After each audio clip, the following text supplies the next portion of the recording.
"I need everyone to gather in the dining room," my father announced, his voice carrying through the old farmhouse as he folded the worn map he'd been studying. I watched from the kitchen doorway as my sister Rebecca, Becky to everyone but me, flashed, a triumphant smile in my direction before quickly composing her face into a mask of innocence. My stomach tightened. After 6 months of maneuvering, whispered phone calls, and suspicious meetings at the property, whatever they had been planning was finally happening. The rest of the family shuffled in from various corners of our ancestral home.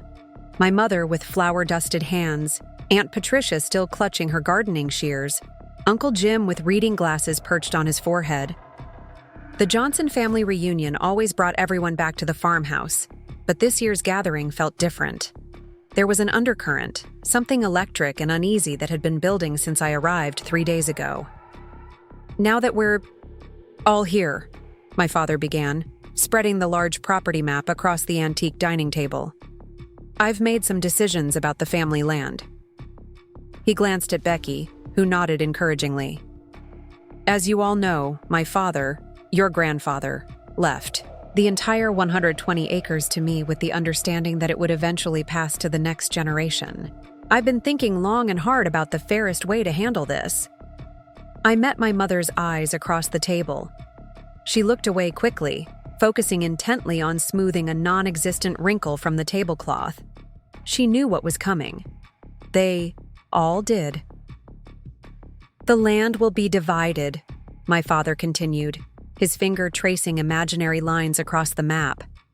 "Becky will receive the 80 acres on the east side, including the creek frontage and the old sugar maple stand." He paused, looking up at me. "Emma will get the 40 acres on the western boundary." The room fell silent. Everyone knew what this meant. The eastern portion contained everything of value: the water access, the fertile bottomland, the historic maple grove that had been tapped for generations. The western section was mostly rocky hillside, overgrown with scrub and nearly inaccessible without crossing through Becky's portion. "Dad," I said quietly, "that's not the split we discussed last year." "Plans change, Em," he replied, not quite, meeting my eyes. "Becky has convinced me this makes the most sense. She'll be living locally and can maintain the property. You're established in Louisville with your surveying business. You don't need—" "This is about need?" I interrupted, feeling a familiar heat rise in my chest. "I thought this was about legacy, about fairness." "It is fair," Becky interjected, smoothly. "I've spent the last 2 years helping Dad manage the property while you've been busy with your career. I've invested time, money, and energy into this land." I wanted to argue, to point out that my busy career had been building a respected land surveying company from nothing, that I'd offered repeatedly to survey the property professionally and been turned down. But I recognized the futility. This decision hadn't been made today. It had been orchestrated over months, possibly years. "There's one condition," my father added, looking uncomfortable. "Before we make this official, I want a proper survey done. The property hasn't been surveyed since your grandfather bought the additional 40 acres in 1972. "I can arrange that," Becky said quickly. "Actually," I countered, finding my voice, "as a licensed land surveyor, I think I should handle it." I reached for my laptop bag. "In fact, I've already done some preliminary research into the property boundaries." Becky's smile faltered. "Emma, no offense, but there might be a conflict of interest." "I'll hire an independent firm," I interrupted, opening my computer. "But before we go any further, I think everyone should see what I found in the county records last month." Before we jump back in, tell us where you're tuning in from, and if this story touches you, make sure you're subscribed, because tomorrow I've saved something extra special for you. Hi there. I'm Emma Johnson, 35 years old, and I own Precision Boundary Surveys in Louisville, Kentucky. My grandfather, Harold Johnson, was a farmer who built a modest family estate through decades of hard work, careful saving, and strategic land acquisitions. The 120-acre property in Oak Ridge had been in our family for 3 generations. beautiful rolling Kentucky hills, a spring-fed creek, and forests of oak, hickory, and the heritage sugar maples that produced syrup we sold at farmers markets each year. Growing up, I spent every summer at the family farm, following my grandfather as he walked the property lines, listening to his stories about each parcel and how it came into our family. "Land is the only thing they're not making more of, Emma," he'd say, quoting his favorite Will Rogers line, "Remember that." When I chose to study surveying and cartography in college, he was thrilled. He died during my sophomore year, leaving the property to my father with clear instructions that it should eventually pass to his granddaughters, my sister Rebecca and me. After college, I moved to Louisville, apprenticed with a surveying company, earned my license, and eventually started my own firm. The work kept me busy, and visits to the family property became less frequent. Holidays, the occasional weekend, the annual family reunion. Meanwhile, Becky, 3 years younger and perpetually unsettled, floated between careers before getting her real estate license and moving back to Oak Ridge, just 20 minutes from the family farm. I never worried about the inheritance. My father had always been meticulously fair, dividing everything from birthday presents to college funds with mathematical precision between Becky and me. We'd discussed the property division 2 years ago during a family meeting. The plan had been simple: split the land north to south, giving us each 60 acres with equal access to the creek, forest, and road frontage. The first hint that something had changed came last Christmas. Becky monopolized conversations with elaborate plans for the property, an event venue by the creek, vacation cabins in the maple grove, projects that seemed to assume ownership of areas that should have been in my portion. My father listened with enthusiasm I hadn't seen in years. When I tried to discuss my own ideas for conservation and sustainable forestry, the conversation quickly shifted.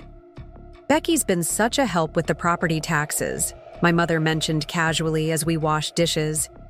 "She's contributed quite a bit financially this past year." "I wasn't aware there were issues with the taxes," I replied, surprised. Dad never mentioned needing help. My mother focused intently on scrubbing a pot. "Well, you know how proud your father is, and you've been so busy with your business." The implication hung in the air, unaddressed. I should have pressed further, but holiday harmony seemed more important at the time. That was my first mistake. In February, I received a call from George Wilson, our elderly neighbor whose property bordered ours to the west. "Emma, is your family selling some of the land?" he asked, confusion evident in his voice. "I've had a real estate agent out here twice taking pictures and measurements along our shared boundary." "Not that I'm aware of," I replied, a knot forming in my stomach. "Was it Coldwell Banker, Hampton Realty?" "Johnson Properties," he said. Preparing and narrating this story took us a lot of time, so if you are enjoying it, subscribe to our channel. It means a lot to us. Now back to the story. "Your sister's company." I called my father immediately. He brushed it off as a misunderstanding. "Becky's just getting some estimates. Property values in the area have skyrocketed since that new highway connector was announced. It's good to know what we're sitting on." The explanation made sense, but something felt off. After our call, I pulled up the county GIS maps and began refreshing my knowledge of our property boundaries. What I found sent a chill through me. According to the records, the original property line survey from 1972 showed significant discrepancies from what we'd always assumed were the boundaries. If the original survey markers were still in place, nearly 30 acres of what everyone thought was the western section, the supposedly less valuable portion, actually contained a significant portion of the bottomland near the creek. More concerning was an odd notation on the deed for the 40 acres my grandfather had purchased in 1972. The legal description referenced the natural spring head as the point of origin, but the spring had moved over the decades due to erosion and geological shifts, a not uncommon occurrence that could dramatically affect property lines. I spent weeks digging deeper, requesting historical aerial photographs from the Department of Agriculture, pulling old survey records, and researching the chain of title. A pattern emerged that nobody in my family had noticed, or perhaps they hadn't wanted to notice. The less valuable western portion contained not only more creek frontage than anyone realized, but also shared a boundary with land recently purchased by a developer planning an upscale subdivision. I debated whether to share my findings immediately, but decided to wait until I could present comprehensive information. That was my second mistake. By the time the family reunion arrived in June, my sister had clearly been busy. Looking around the dining table at the faces of my extended family, I realized most of them had already heard some version of the new inheritance plan. Aunt Patricia gave me a sympathetic glance. Uncle Jim studied his weathered hands, avoiding eye contact. They'd been prepared for this announcement. As I was saying, I continued, turning my laptop so everyone could see the screen, I've uncovered some interesting information about the property boundaries. I pulled up the historical survey documents and aerial photographs. According to the original survey markers and the legal description in Grandpa's deed, the property lines don't run where we've always assumed. My father frowned. What are you talking about? I walked those lines with my father countless times. Yes, following the old fence line, I agreed. But according to the legal documents, the actual boundary is approximately 70 yards east of the fence in some places. The fence was built for convenience, not accuracy. That doesn't make sense, Becky interjected, leaning forward to study the screen. We've used those boundaries for decades. Which is precisely why we need a new survey, I replied evenly. In fact, I've already contacted Mark Peterson at Oak Ridge Surveying. He's agreed to do an independent assessment of the property lines based on the original deed descriptions. Mark Peterson? My father looked surprised. Harold's old friend. I nodded. He actually assisted with the 1972 survey. He remembers the property well. This seems unnecessarily complicated, Becky protested. The boundary lines are clear. Enough for our purposes. Not if we're dividing the property, I countered, and certainly not if there are plans to sell or develop portions of it. I let that statement hang in the air, watching my sister's expression carefully. My father rubbed his forehead. Fine, we'll have Mark do the survey, but I don't see how it changes anything.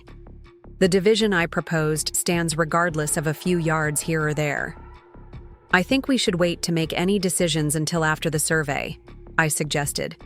There might be more significant discrepancies than you realize. The tension in the room was palpable. My mother, always the peacemaker, suggested we take a break for dessert. As everyone shuffled toward the kitchen, Becky caught my arm. "What are you doing, Emma?" she hissed. Everything was settled. Was it? I kept my voice low. Because from where I'm standing, it looks like you've been manipulating Dad for months. I've been helping him manage this property while you've been off playing big shot surveyor in the city, she snapped. I've earned my share. 80 acres to my 40 doesn't sound like your share. It sounds like you're taking advantage. Becky's eyes narrowed. You have no idea what I've invested in this. The plans I've made, the developers I've spoken with. Developers? I interrupted. So you are planning to sell? She stepped back, realizing her mistake. Not all of it. Just enough to finance the improvements for the rest. Dad agrees it's the best use of the land. And conveniently, most of that developable land would be in your portion, I observed. Because I'm the one with the vision and connections to make it happen, she retorted. What were you planning to do with your share? Let it sit empty while you visit twice a year? Before I could respond, our mother called us to the kitchen.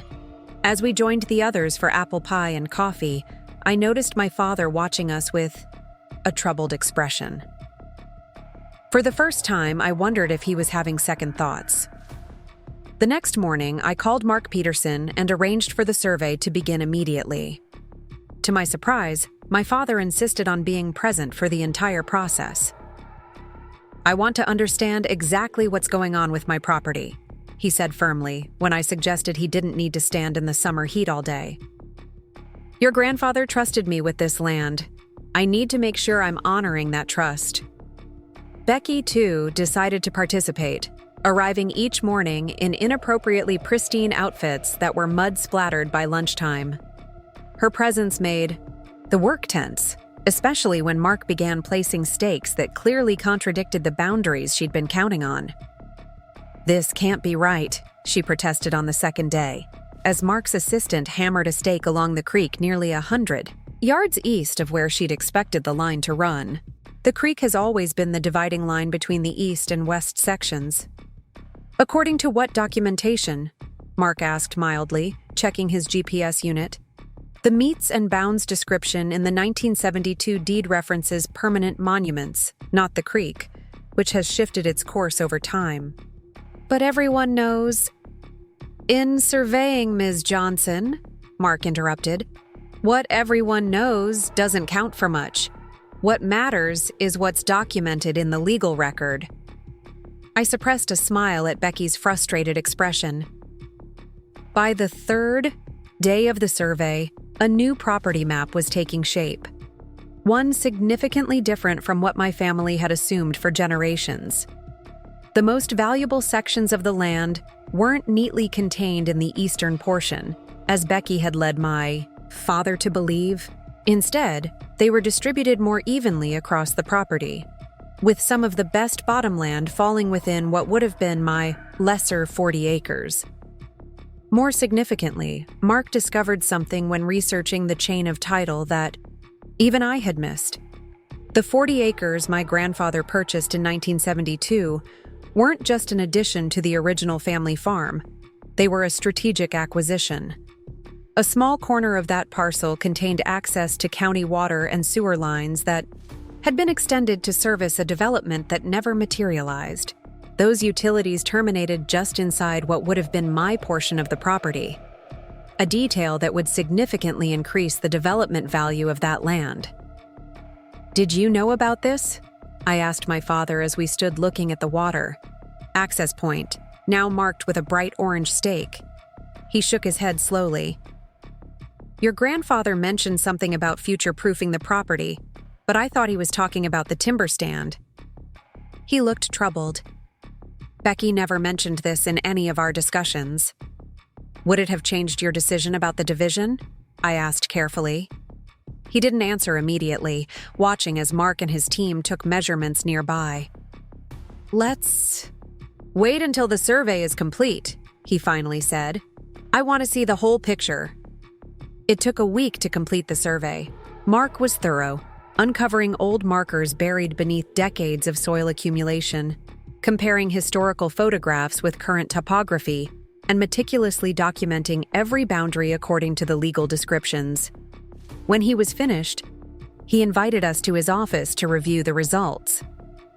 The new survey map was revelatory.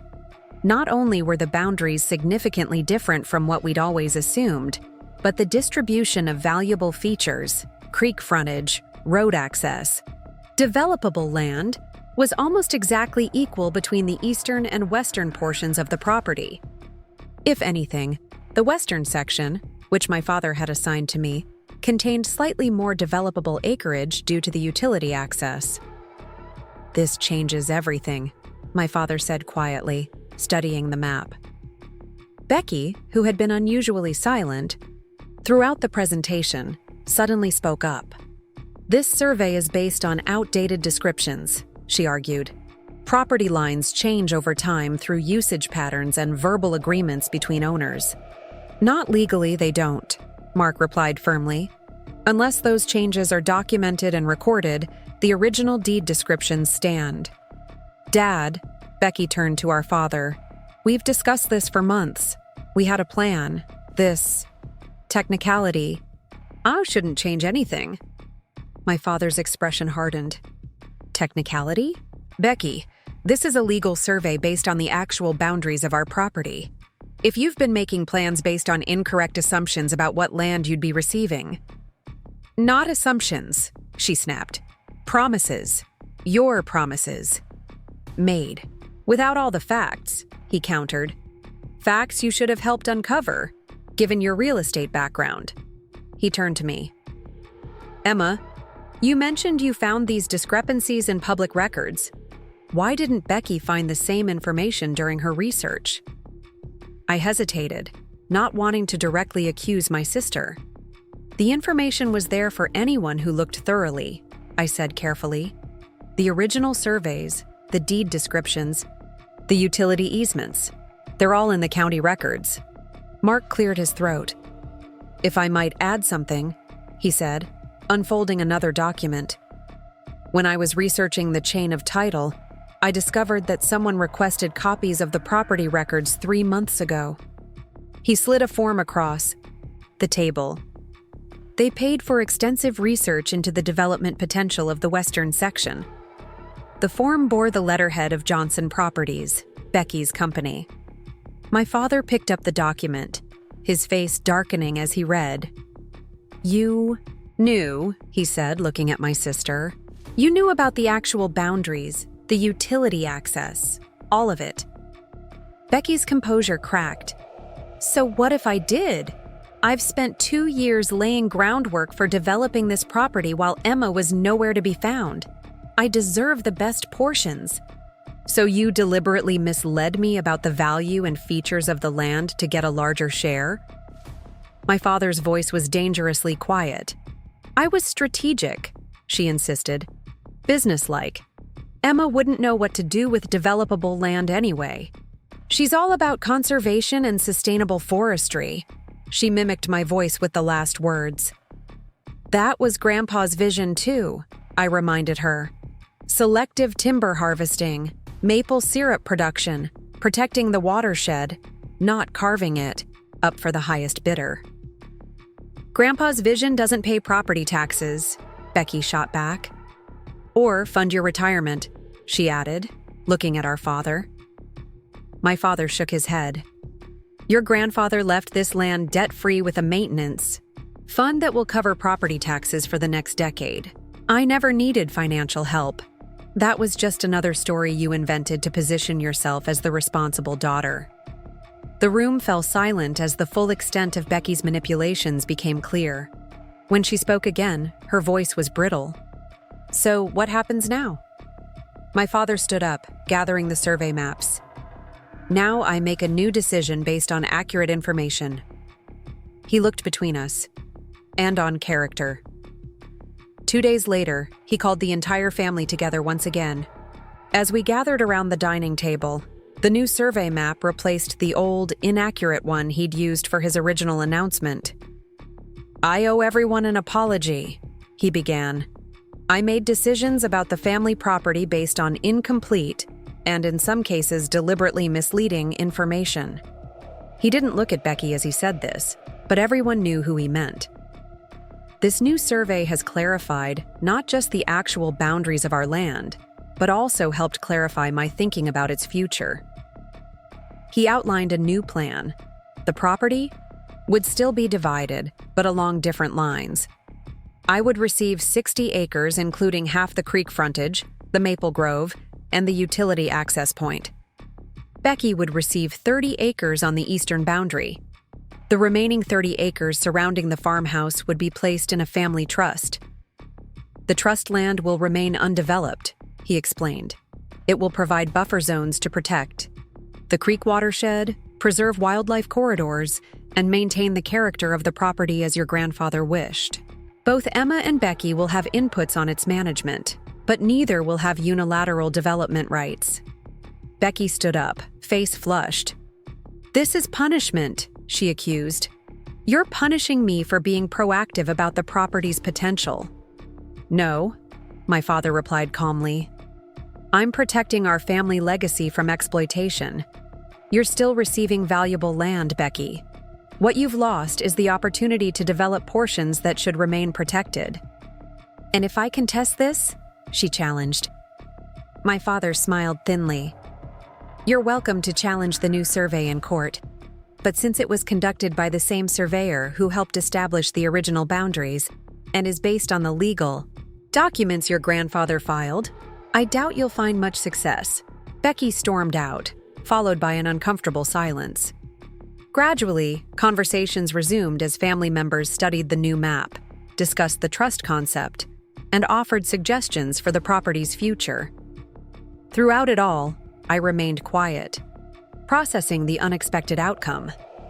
Later, as I helped my mother clear the dishes, she squeezed my shoulder. "Your grandfather would be proud," she said softly. "Not just of your surveying skills, but of how you handled this. You could have exposed Becky's manipulations immediately, made a public scene. Instead, you let the facts speak for themselves." "I almost waited too long," I admitted. "If I hadn't found those records when I did." "But you did find them," she replied. "And you trusted your father to make the right decision once he had all the information." She paused, drawing a plate methodically. "He's not perfect, but he tries to be fair." Becky counted on his trust in her to override that fairness. A week later, as the legal documents for the new property division were being prepared, Becky called me. I expected recriminations, perhaps even threats to contest the decision. Instead, her voice was subdued. "I went too far," she said without preamble. "I convinced myself I deserved more because I was here, because I had plans, because I'd put in time with Dad while you were building your business." "Those weren't bad things, Becky," I replied carefully. "But using them to manipulate Dad into an unfair division was—" "I know." A long pause followed. "The 30 acres, it's still good land. I can still build there, just not as extensively as I'd planned. And the trust land provides protection for whatever you do build," I pointed out. "Clean water, natural beauty, wildlife, those all increase property values." Another pause. "Would you be willing to consult on the development plans? As a surveyor, I mean, professionally." It was an olive branch, awkwardly extended but genuine. "I'd be happy to," I said. "And I could use a good real estate agent when I decide what to do with some of my acreage." "Partners, then," she said, her voice steadier, "like Grandpa would have wanted." As I hung up, I looked out my apartment window toward the distant hills where our family land waited. The property lines had been redrawn, not just on paper but between us as sisters. The boundaries were clearer now, but also more permeable. Not a wall, but a meeting place where we could rebuild what had been damaged. Sometimes, I reflected, you need to know exactly where the lines are drawn before you can find ways to cross them properly. The summer after I graduated from the University of Kentucky with my degree in land surveying, Grandpa Harold took me on what would be our final walk of the property boundaries. He was 82 then, still strong enough to navigate the rolling hills but slower than he'd been when I was a child running to keep up with his long strides. We started at sunrise, the way he always insisted, watching morning mist rise from the creek that bisected our family land. "Water makes land valuable, Emma," he told me, his weathered hand gesturing toward the meandering creek. "But it also makes boundaries tricky. Rivers move, springs shift. What's written in a deed might not match what's on the ground 50 years later." I nodded, having learned this principle in multiple courses. That's why monuments are more reliable than natural features in legal descriptions. He smiled, pleased with my education. "Exactly right. Iron stakes don't migrate. Concrete markers don't erode. Remember that when it comes time to divide this place." The comment caught me off guard. Divide it? I thought Dad would inherit everything. Grandpa paused at the massive oak that marked the northwestern corner of the original 80-acre parcel. "Your father will manage the property, yes, but eventually it should pass to you and Rebecca. Equal shares, like your grandmother and I always intended." We continued walking, crossing a meadow brilliant with goldenrod and ironweed. "Now the 40 acres I bought in '72, he continued, pointing toward a ridge to our west. "That was strategic. Mason Carter was desperate to sell after his development plans fell through." Bank was breathing down his neck. "You got a good price?" "Fair price. Grandpa corrected. I don't believe in taking advantage, but what made it valuable wasn't just the timber or the extra creek frontage. He led me toward a small clearing where a metal utility box sat partially hidden by blackberry brambles. It was this. I stared at the rusted box in confusion. County water and sewer lines, he explained. Mason had them installed before his financing collapsed. They terminate right here, ready to connect to whatever might be built. Cost him a fortune. He tapped the metal box with his walking stick. This little corner makes the whole 40 acres worth 3 times what I paid for it. Does Dad know about this? I asked. Grandpa's expression softened. Thomas is a good man, a good farmer, but he sees land the way his ancestors did, for what it can grow, what it can sustain. He doesn't think about development potential. He squeezed my shoulder. That's why your education matters, Emma. You understand both values, what to preserve and what could be developed without destroying the whole.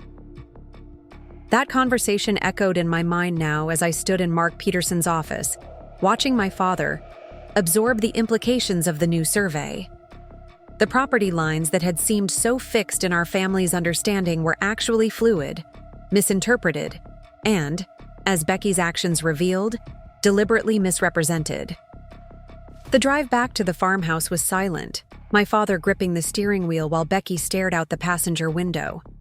I followed in my own car, wondering if I'd done the right thing by pushing for the survey. The truth had been uncovered. Yes, but at what cost to our family relationships? When we arrived, my mother was waiting on the porch, her expression anxious. Well? She asked as we approached. We need to talk, my father replied, his voice tight. All of us. In the kitchen, over mugs of coffee no one really drank, my father spread out Mark's survey maps. My mother gasped softly as he explained the discrepancies, the utility access point, and finally, the evidence that Becky had known all along. How could you? She turned to Becky, disappointment etched in every line of her face. Your own sister. It wasn't about Emma, Becky protested, though her usual confidence was crumbling. It was about the opportunity.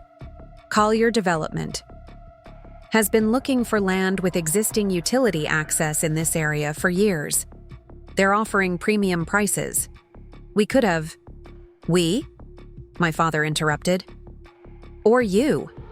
Becky flushed. I would have shared the profits. Everyone would have benefited. Except Emma, my mother pointed out, who would have received significantly less valuable land than promised. She doesn't even live here anymore. Becky's frustration burst through. She has her business in Louisville. She visits twice a year. Why should she get equal access? To land she doesn't care about. I care deeply about this land, I countered, keeping my voice calm, though anger simmered beneath. Which is precisely why I wouldn't sell it to developers who'd carve it into half-acre lots for cookie-cutter houses. Not all development is bad, Becky argued. My plan was for a low-density community with green space preservation and sustainable design principles. It would have generated enough money to restore the historic barn, renovate the farmhouse. Plans you never shared with the rest of us, my father cut in. Plans based on property lines you knew were incorrect. Becky's shoulders slumped. For the first time since this conflict began, I saw genuine regret in her expression. I got carried away, she admitted quietly. The potential was so clear to me, and no one else seemed to see it. I convinced myself I was doing what was best for the property, for our family legacy. By deceiving us? My mother's voice was gentle but firm. By taking control, Becky corrected. Dad keeps talking about dividing the land someday, making plans that never happen, decisions that get postponed. Meanwhile, property values are skyrocketing. Developers are buying up everything around us, and opportunity is slipping away. An uncomfortable silence followed, because there was truth in her words. My father had been hesitant to finalize any division of the property. always finding reasons to delay the inevitable. I hadn't pushed the issue, comfortable with the status quo and my life in Louisville. Only Becky had been actively planning for the future of the land, even if her methods were deeply flawed. "I need time to think," my father finally said, folding the maps. "This isn't a decision I'm going to make," in anger. The next few days were tense. Becky temporarily moved to a hotel in town, unable to bear the strained atmosphere at the farmhouse. I stayed, using my professional expertise to help my father understand the full implications of the survey results. We walked the newly marked boundaries together, much as I had with my grandfather years before. "I always thought I knew this.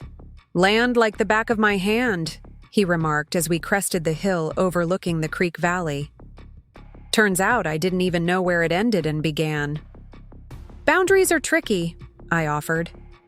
"Even professionals struggle with interpreting old deed descriptions." "It's not just the physical boundaries I'm wrestling with," he admitted. "It's understanding how Becky could have gone so far down this path. Was I not paying attention? Did I create an environment where she felt she couldn't be honest about her plans?" I didn't have answers for him. My relationship with Becky had always been complicated. Not hostile, but not close either. 3 years apart in age, we'd traveled in different circles growing up. I was the studious, methodical one. She was sociable, spontaneous, and restless. We loved each other in the obligatory way of siblings, but rarely sought out each other's company.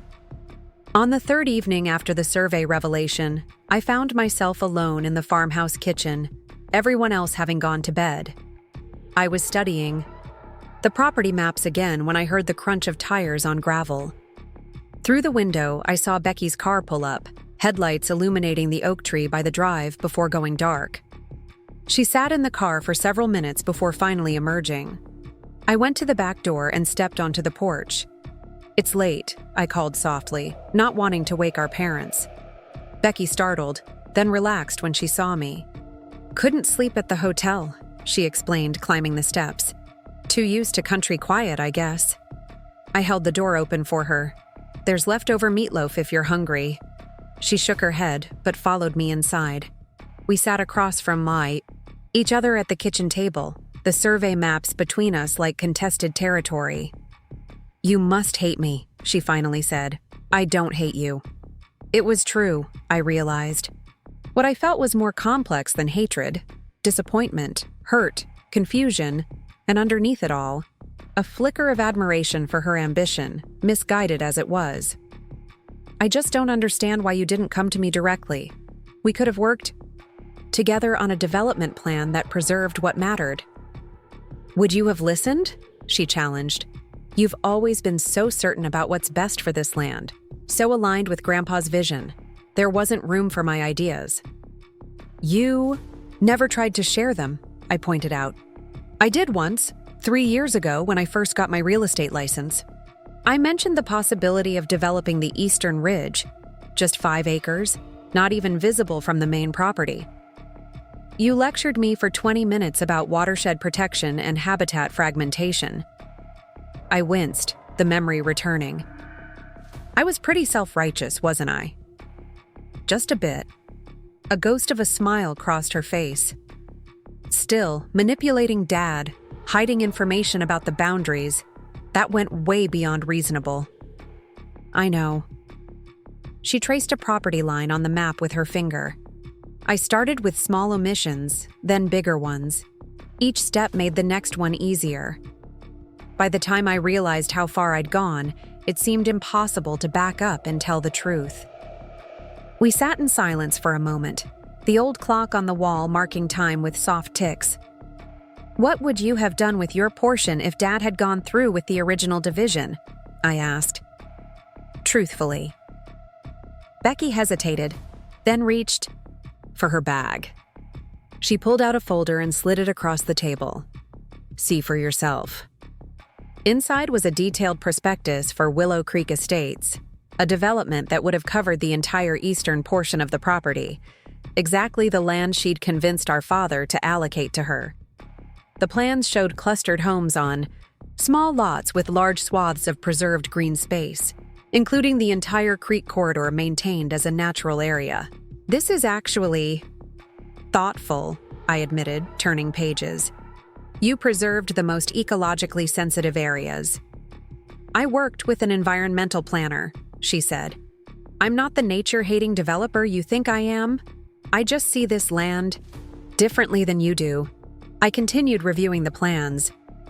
The utility access point. That was key to making this viable, wasn't it? She nodded. Without water and sewer connectivity, the density wouldn't work, and the economics would fall apart. That's why. She trailed off.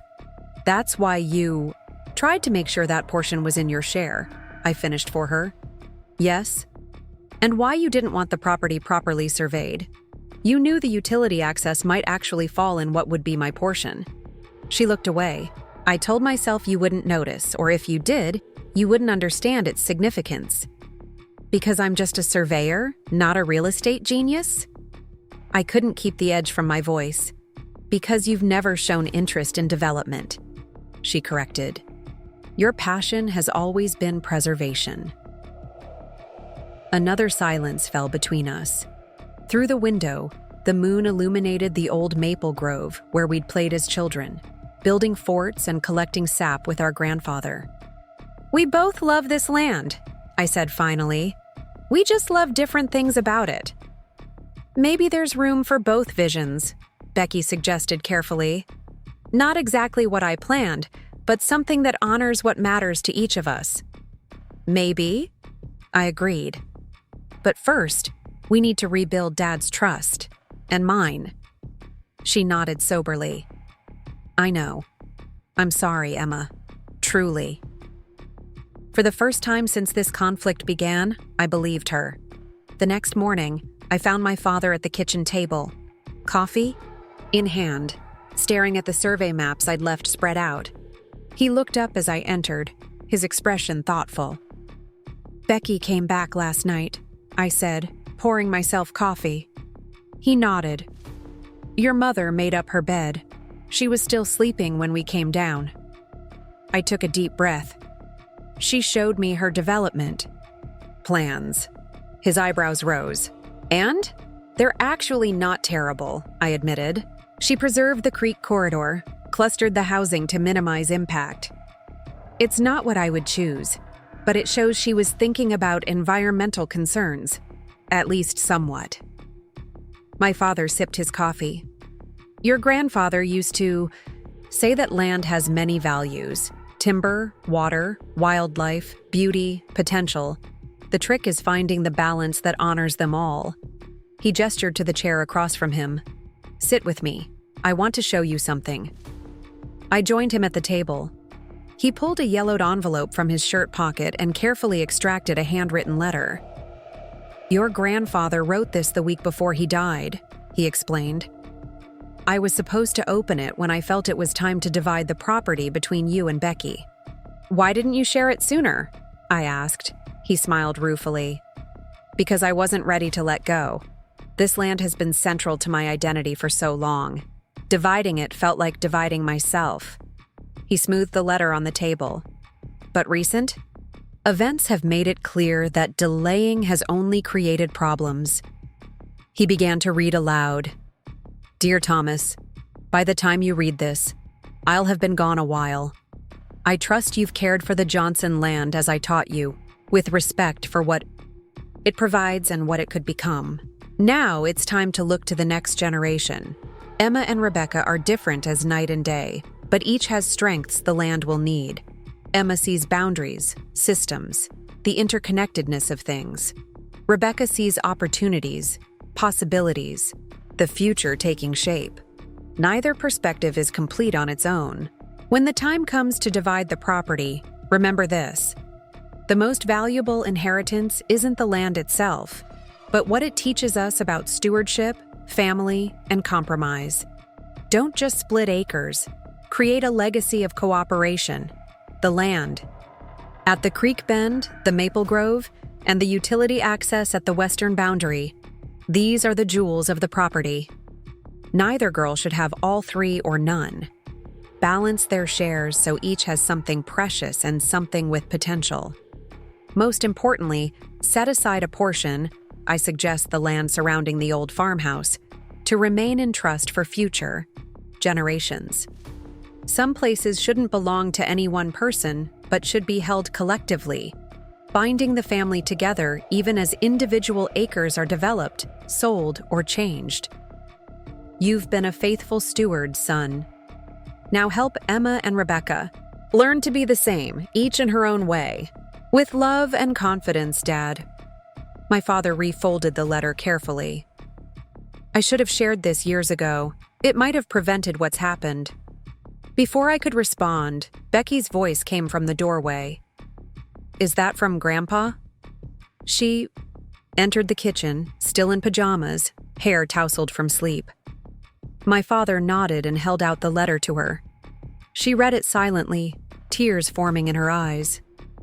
He knew us so well, she whispered. Even then. Better than I did, apparently, my father admitted. I've been so focused on preserving everything exactly as it was that I didn't see how that approach was driving you to extremes, Becky.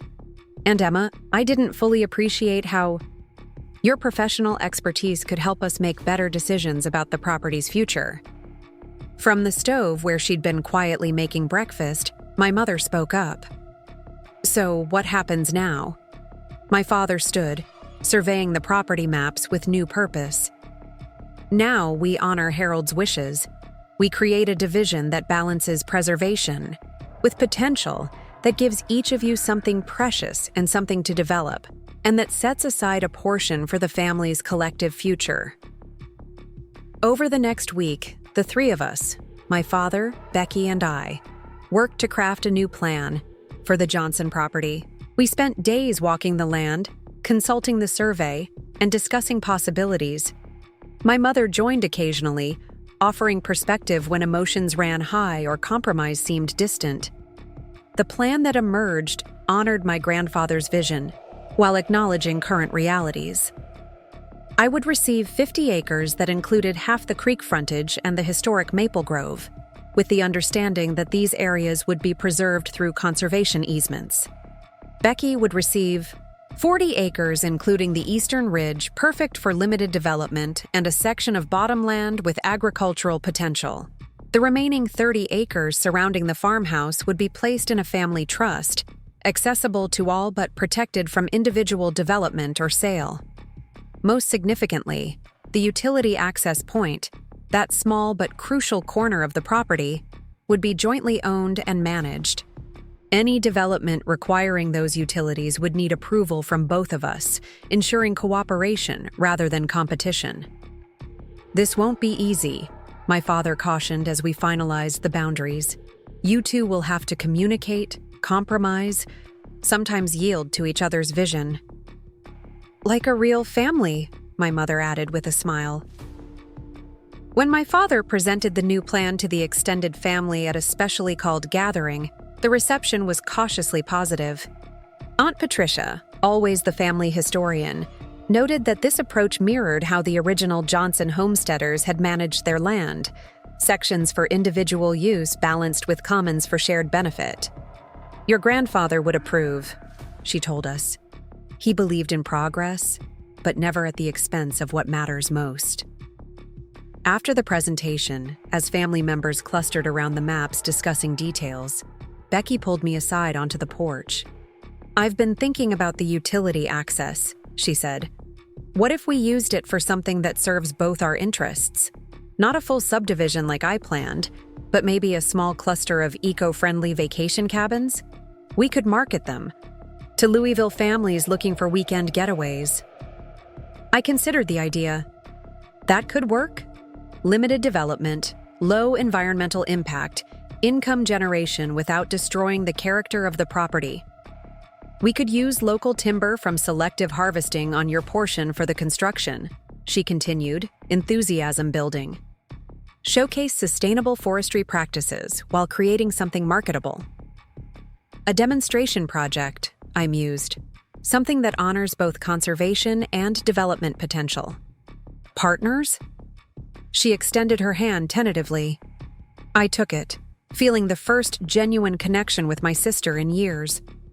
Partners.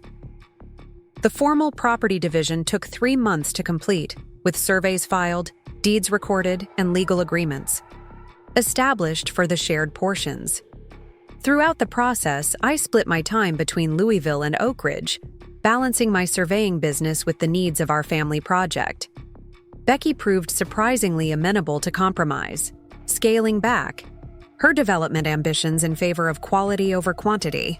I found myself softening my preservation stance, recognizing that thoughtful development could actually enhance protection for the most critical habitats by generating resources for their management.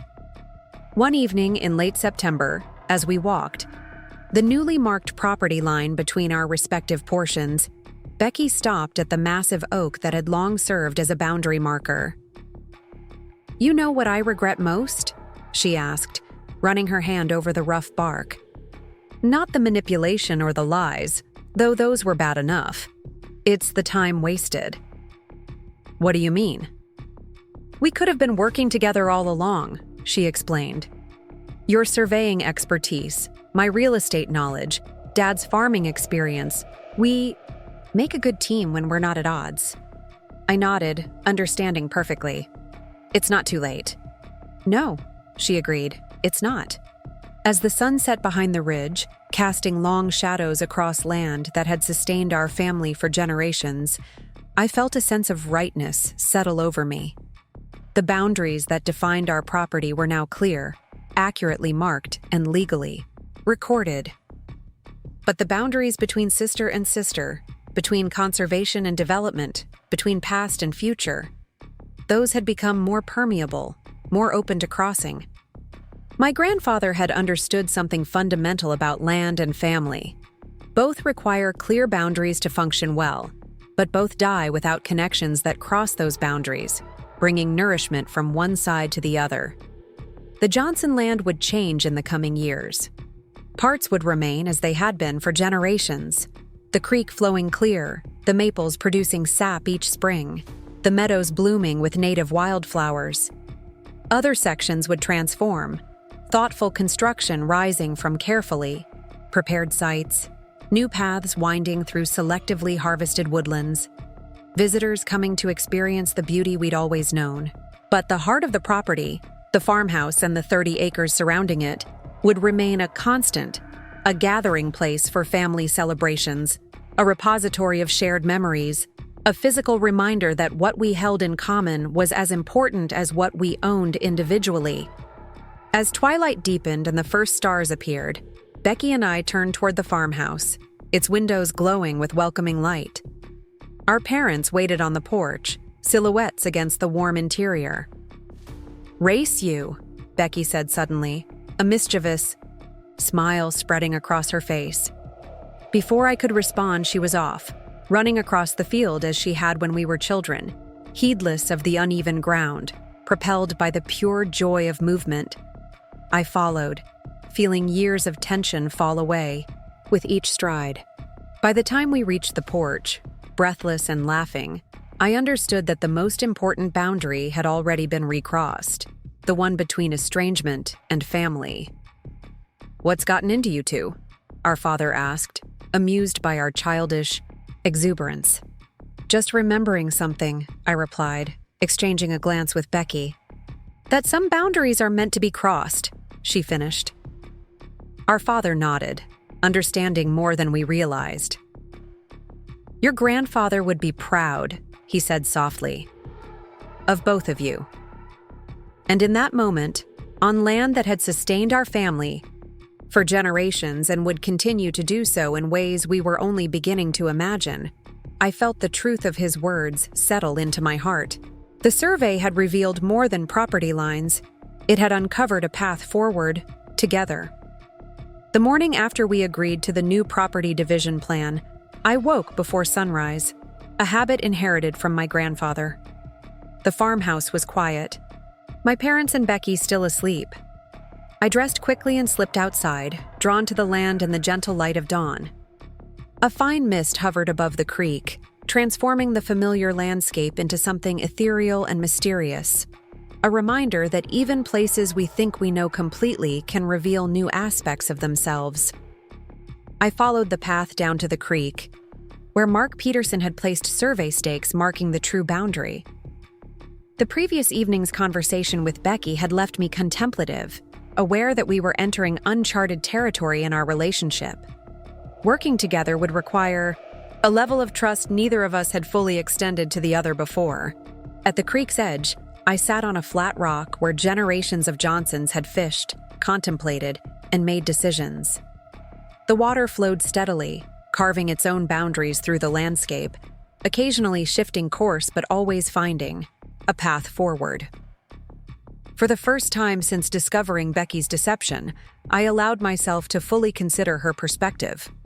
She wasn't entirely wrong about my distance from the property. While I'd maintained an emotional connection to the land, I'd physically removed myself, building a life in Louisville that rarely brought me back to Oak Ridge. Had I inadvertently created a vacuum that Becky simply filled? Had my periodic visits and strong opinions without regular involvement contributed to her feeling entitled to make unilateral plans? The sound of footsteps interrupted my thoughts. I turned to see my father making his way down the path, 2 mugs of coffee in hand. "Thought I might find you here," he said, offering one of the steaming cups. "You always were an early riser, just like Dad." I accepted the coffee gratefully, the warmth welcome in the cool morning air. I needed to think. He settled on a neighboring rock. About the plan? Having second thoughts? Not about the division, I assured him. More about working with Becky going forward. We've agreed to be partners, but trust doesn't return overnight. My father nodded, gazing across the creek to where the mist was beginning to burn off as the sun rose higher. Your grandfather used to say that trust is like topsoil, takes years to build up, washes away quickly in a storm, requires careful tending to restore. Sounds like him, I smiled. Practical wisdom with an agricultural metaphor. We sat in comfortable silence for a few minutes, sipping coffee and watching a great blue heron stalk methodically through the shallows. "I should have been more forthright with both of you years ago," my father finally said. "About the property, about my expectations, about your grandfather's letter. Maybe then Becky wouldn't have felt she needed to go behind our backs." "Maybe," I conceded, "but she still made her choices." "People make poor choices when they feel cornered," he replied. "Your sister has always been impulsive, but she's not malicious. I think she truly believed her development plans would benefit everyone." "While conveniently benefiting her the most," I pointed out. My father's expression turned thoughtful. "Do you know why I think your grandfather divided his tools between you and Becky the way he did?" The question seemed like a non sequitur. When Grandpa Harold died, he'd left his extensive collection of woodworking tools split between us. The precision instruments to me, the power tools to Becky. "Because I'm detail-oriented and she's all about quick results?" I ventured. He chuckled. "That's part of it.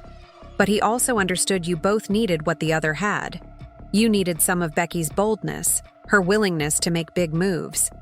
And she needed your precision, your patience with process." He gestured toward the newly staked boundary. "This land division is finally forcing that exchange." As the sun cleared the eastern ridge, illuminating the valley in warm golden light, I considered his words. Perhaps this conflict, painful as it had been, was necessary, a catalyst for a relationship that might have otherwise remained superficial and distant. "There's something else you should know," my father continued. "Something that might help you understand why this property means so much to your sister, beyond just financial opportunity." I looked at him expectantly. "The summer you were at surveying camp when you were 16, Becky was going through a rough time. Her friends had excluded her from their group. She was struggling in school, feeling lost. Your grandfather took her under his wing. Every day that summer, they'd walk the property together. He showed her how to identify valuable timber, how to read the land for development potential, how water flow determines what can be built where.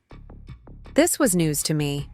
I'd known they spent time together, but not the extent of it or the content of their conversations.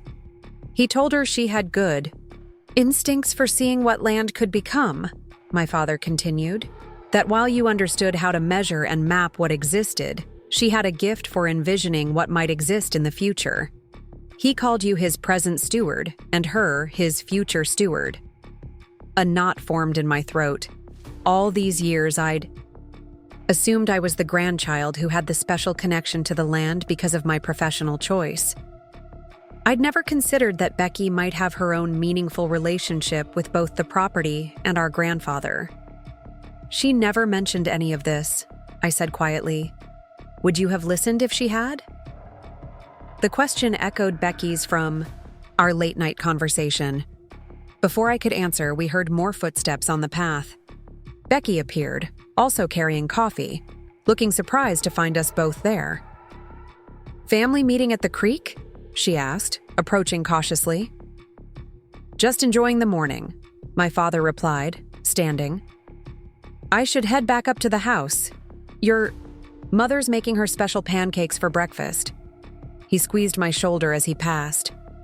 Talk to your sister, he murmured, low enough that only I could hear. As he disappeared up the path, Becky hesitated, clearly unsure whether her presence was welcome. I patted the rock beside me. Join me? She sat, cradling her coffee mug. I couldn't sleep. Too many thoughts.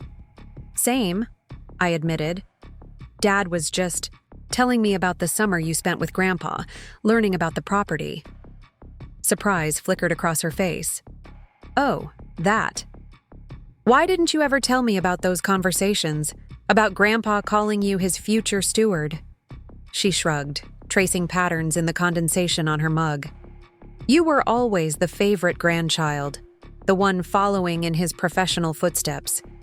My connection with him felt private. Something that was just mine. I had no idea, I said softly. That was part of the problem, wasn't it? She looked up at me. We've been living parallel lives, even when it came to this land. You had your relationship with Grandpa and the property. I had mine. Neither of us really tried to understand the other's perspective. The honesty of her observation struck me. We'd been like the two separate parcels of land that made up the Johnson property. Adjacent but not truly integrated, linked by legal description but functioning independently. Grandpa knew, I realized.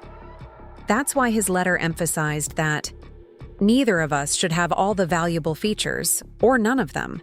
He wanted to force us to communicate, to find common ground. Literally, Becky added with a small smile.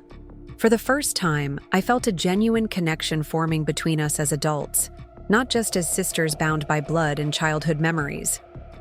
We sat watching the creek together, the water flowing past the arbitrary boundaries humans had imposed upon the land.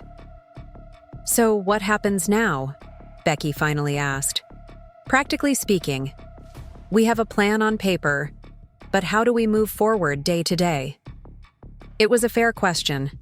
The legal division of the property would take time to finalize, and meanwhile, decisions needed to be made about ongoing maintenance, tax payments, and future development planning. I've been thinking about that, I said. I can't move back to Oak Ridge full-time. My business is established in Louisville, but I could come back regularly, maybe every other weekend, to work on joint projects. And I need income from the UCI property sooner rather than later, Becky admitted. That's part of why I was pushing so hard for development. Real estate commissions are unpredictable, and I've got student loans that aren't going away. What if we started with something manageable? I suggested. Not the full cabin project right away, but maybe selective timber harvesting on my portion to generate immediate income while we develop the larger plans? Becky considered this. Mark Wilson's son runs a sustainable logging operation. They could assess the timber value and handle the selective cutting. 20% of your mature trees might generate enough for a year of loan payments for me and seed money for our joint venture. I was impressed by her quick financial calculation. That could work. And what if we formalized our arrangement? Created an actual business entity for the property management, with clear roles based on our strengths? Johnson Sisters Land Management, Becky suggested, a genuine smile spreading across her face. You handle boundaries, surveys, permits. I handle marketing, client relationships, and development planning. Equal partners, I emphasized. Equal investment, equal returns. Equal responsibility, she added soberly. No more secret plans or hidden information. We spent the next hour outlining a basic business structure, identifying immediate tasks, and setting priorities. The conversation flowed more smoothly than I'd anticipated, each of us bringing complementary knowledge to the table. Where I understood environmental regulations and land use restrictions, Becky knew market trends and buyer preferences. My technical expertise balanced her creative vision. When we finally headed back to the farmhouse for breakfast, I felt something I hadn't expected: excitement. The challenge of balancing conservation with careful development, of honoring the past while building for the future, engaged both my professional skills and my personal connection to the land.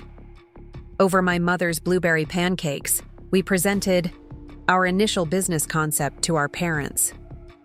My mother smiled knowingly, as if this outcome had been inevitable despite the conflict that preceded it. My father reviewed our notes with careful attention. "It's a solid foundation," he said finally. "But before you get too far along, there's something else you should see." After breakfast, he led us to his study and unlocked the bottom drawer of his desk. From it, he withdrew a large, leather-bound book I'd never seen before. "Your grandfather's property journal," he explained, placing it on the desk. He documented every significant decision, investment, and change to the land from the day he inherited it from his father. The last entry was made the week before he died. He opened the journal to a page marked with a faded ribbon. "This section might interest you both." The neat, precise handwriting was instantly recognizable as my grandfather's. The entry was dated August 15th, 1998, nearly a year before his death. It detailed a meeting with county officials regarding future zoning and infrastructure plans for the Oak Ridge area. "Mason Carter's utility access point may prove more valuable than anticipated," he'd written. County engineer confirmed that the water-sewer infrastructure installed in 1972 was oversized for the original development plan. Current capacity could support up to 40 residential units or a mixed-use facility without additional infrastructure. Investment. Adjacent Thompson Creek watershed protected under new environmental regulations, ensuring permanent green buffer and increasing value of accessible parcels. Beneath this entry was a rough sketch showing potential development areas, conservation zones, and infrastructure connections, remarkably similar to the balanced approach Becky and I had just outlined over breakfast. "He was thinking about development all along," I said, surprised. "Thoughtful development," my father corrected. "In the right places, preserving what mattered most." Turn to the next page. I did, finding a list titled "Future Options for Johnson," property in my grandfather's hand. It included multiple scenarios, from complete preservation through conservation easements to varied development approaches targeting different markets. Beside each option, he'd noted potential benefits, drawbacks, and approximate financial returns. "This isn't the thinking of someone opposed to change," Becky observed, studying the detailed notes. "He was evaluating options, being strategic." "Your grandfather wasn't sentimental about the land," my father said. "He was respectful of it. He understood that each generation would have different needs, different challenges. What mattered to him was that decisions be made with full understanding of their consequences, both immediate and long-term." He turned to the final entry in the journal, written just days before my grandfather's death. The handwriting was shakier but still legible. "Land doesn't belong to us. We belong to the land," briefly. Our role is to leave it better than we found it, sometimes by preserving what is best, sometimes by improving what could be better. Emma will protect what should be protected. Rebecca will develop what should be developed. Together, they will find the balance I've sought all these years. A lump formed in my throat as I read his final thoughts about us. His confidence in our complementary strengths, his vision of us working together rather than at cross purposes. He knew us better than we knew ourselves, Becky said softly. He had the advantage of perspective, my father replied. Both historical, seeing how this land had evolved over generations, and personal, watching you both grow into your distinct strengths. He closed the journal carefully. This stays here, in the family trust portion of the property, but you're both welcome to read it, learn from it, add to it as you make your own mark on the Johnson land. That evening, after a day spent discussing plans in increasing detail, I called my office manager in Louisville to arrange for reduced hours over the coming months. I'd need flexibility to divide my time between my surveying business and the new Johnson Sisters venture. To my surprise, Janet was enthusiastically supportive. We've been turning down smaller residential jobs anyway, she pointed out. This could be perfect timing for the company to shift focus toward larger commercial and municipal contracts while you develop this family project. The team can handle most of the fieldwork without you. With that practical concern addressed, I felt the last of my reservations dissolving. The path forward wasn't perfectly clear, but it was illuminated enough to take the next steps with confidence. Over dinner, our parents shared stories about my grandfather that neither Becky nor I had heard before. His early struggles to modernize farming practices while his father insisted on traditional methods, his strategic purchase of adjacent parcels. When neighbors faced financial hardship, his quiet conservation work establishing the Thompson Creek Watershed Protection Area that ultimately increased our own property values. He wasn't always appreciated for his foresight, my mother recalled. Some of the other local farmers thought he was foolish for setting aside productive land for wildlife corridors and riparian buffers. Now those same features are what make properties in this area so desirable. He played the long game, my father added. Something you both could learn from. Becky and I exchanged glances, acknowledging the gentle rebuke. Her attempts to rush development and my resistance to any change had both been short-sighted in different ways. The next morning, we met with Mark Peterson to discuss adjustments to the property division based on our new partnership approach. Rather than simply splitting the land, we wanted boundaries that made sense for both conservation and development purposes, regardless of which sister technically owned which section. This is refreshing, Mark commented as we explained our integrated plan.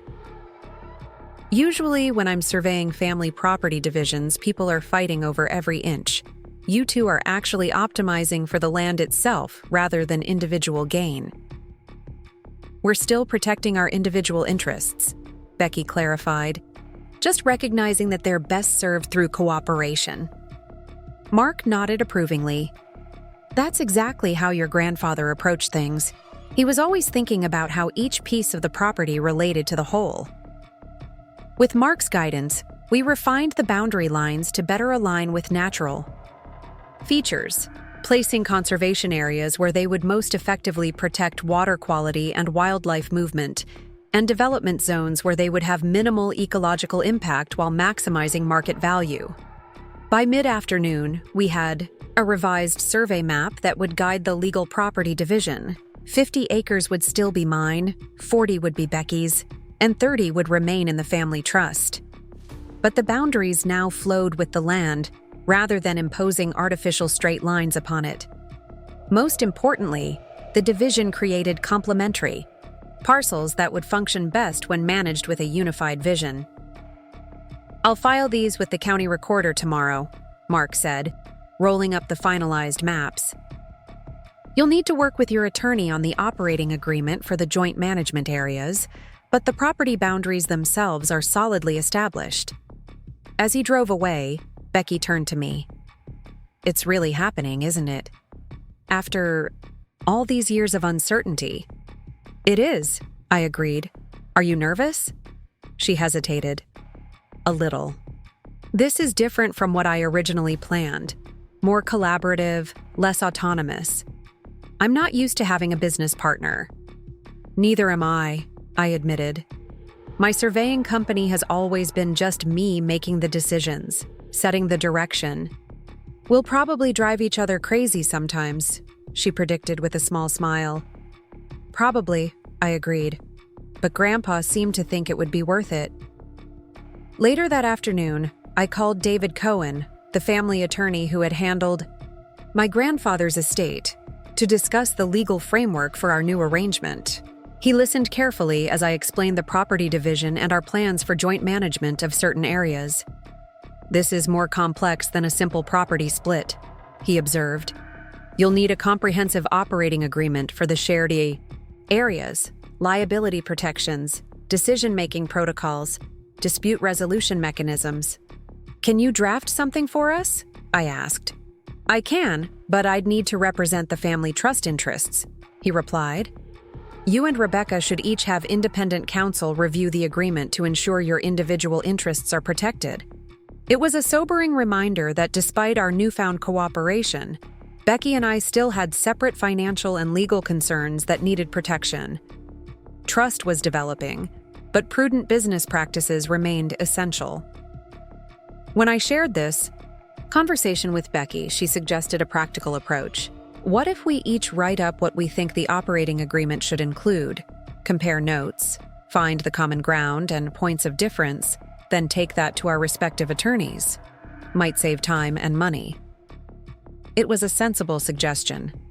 That evening, we sat at opposite ends of the dining room table, laptops open, drafting our visions of how our partnership should function.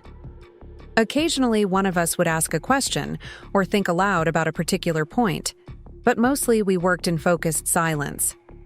After 2 hours, we exchanged documents.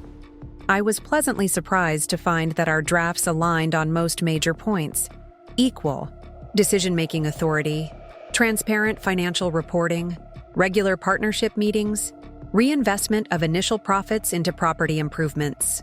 The differences were mainly in the details: how quickly development should proceed, what percentage of profits should be reinvested versus distributed, which conservation measures should be mandatory versus encouraged. These aren't irreconcilable differences, Becky observed after reviewing my draft. They're negotiable points that reasonable partners can compromise on. Agreed, I said, relieved. We should be able to create a unified document to take to our attorneys without too much difficulty. We spent another hour merging the drafts, discussing points of divergence and finding middle ground. By the time we finished, we had a solid framework for our partnership, one that respected our different priorities while establishing a structure for making joint decisions. Not bad for one day's work, Becky said, stretching as we saved the final document. Tomorrow, we could start on the business plan for the cabin project. Actually, I was thinking we should walk the property first, I suggested.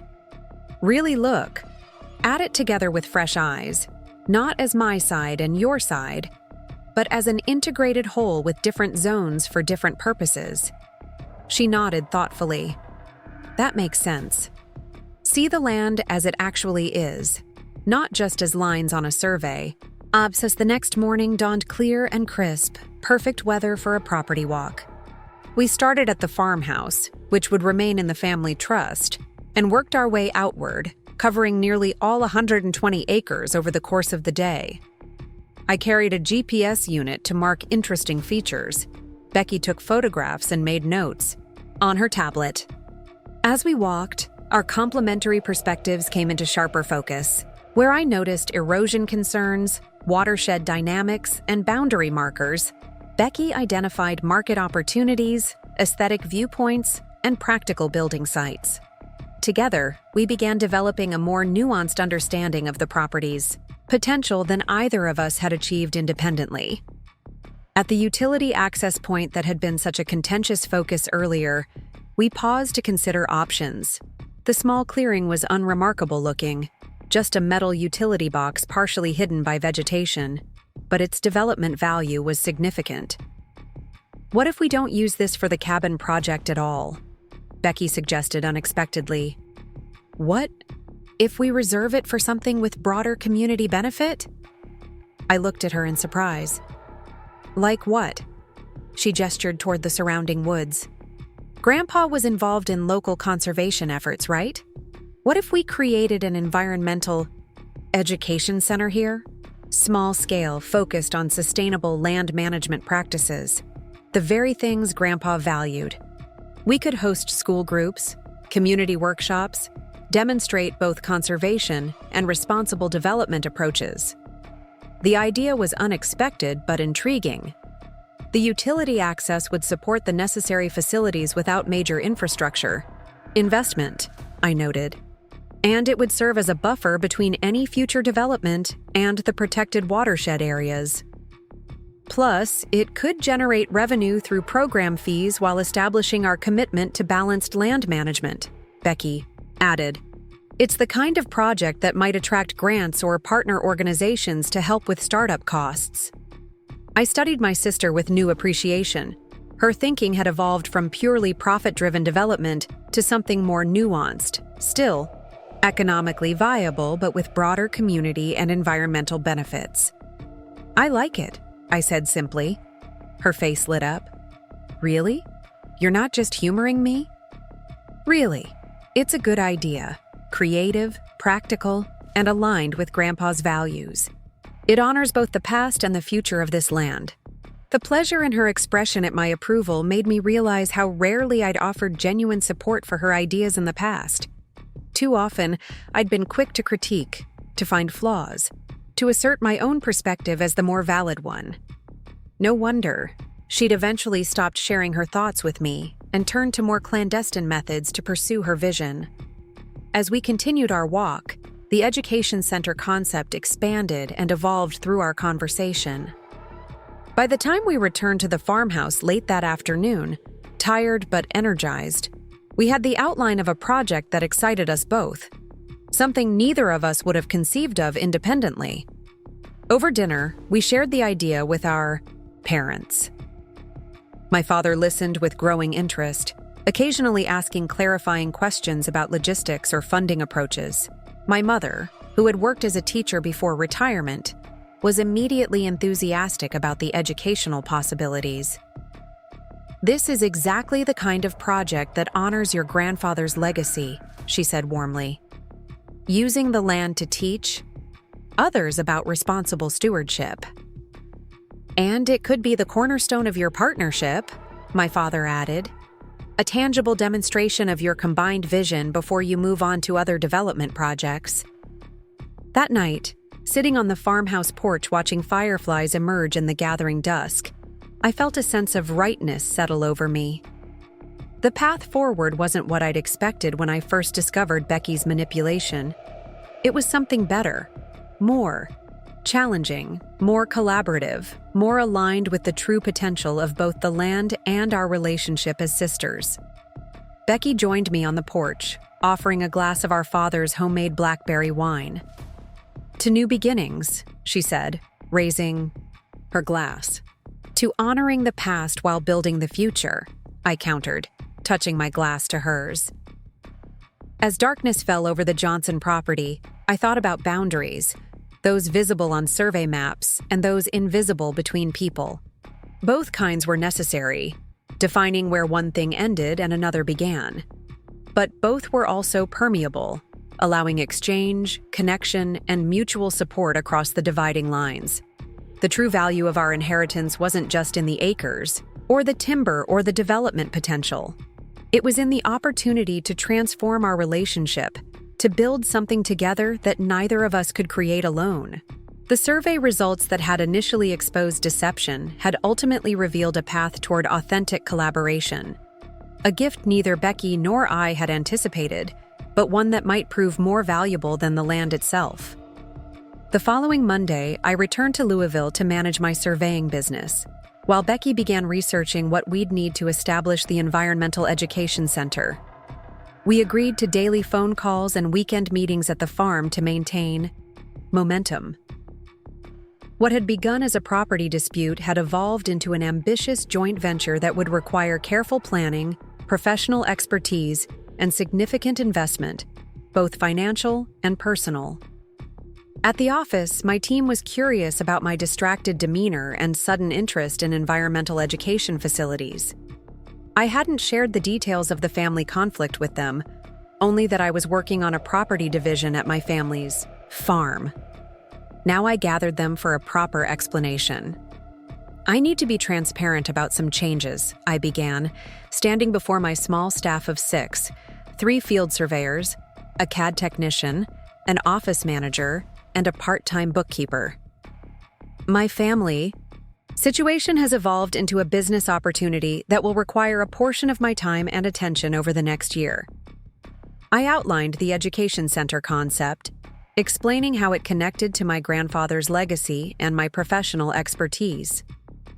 This means I'll be splitting my time between Louisville and Oak Ridge, probably 2 or 3 days a week there, the rest here. Janet will take on more day-to-day management responsibilities, with a corresponding compensation adjustment. My office manager nodded, having already discussed this transition. The others looked intrigued rather than concerned. "Will the company be involved in this project?" asked Miguel, my senior field surveyor. "Not directly as precision boundary, but I'm hoping to tap into your expertise individually," I replied. The center will focus on sustainable land management, which includes understanding property boundaries, watershed dynamics, and development planning, all things we handle professionally. Cassie, my youngest surveyor, leaned forward. "Could this be a showcase project for innovative survey techniques? Maybe incorporate educational displays about the technology we use? That could be a marketing opportunity." Her entrepreneurial thinking surprised and impressed me.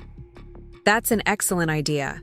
We could develop interactive exhibits on how modern surveying helps protect environmental features while enabling responsible development." The conversation evolved into a brainstorming session, with my team generating ideas I hadn't considered. By the end of the meeting, 3 of them had volunteered to contribute to different aspects of the project on their own time, seeing professional development, opportunities in this unique venture. I left the office that evening with a renewed appreciation for the resources I had around me.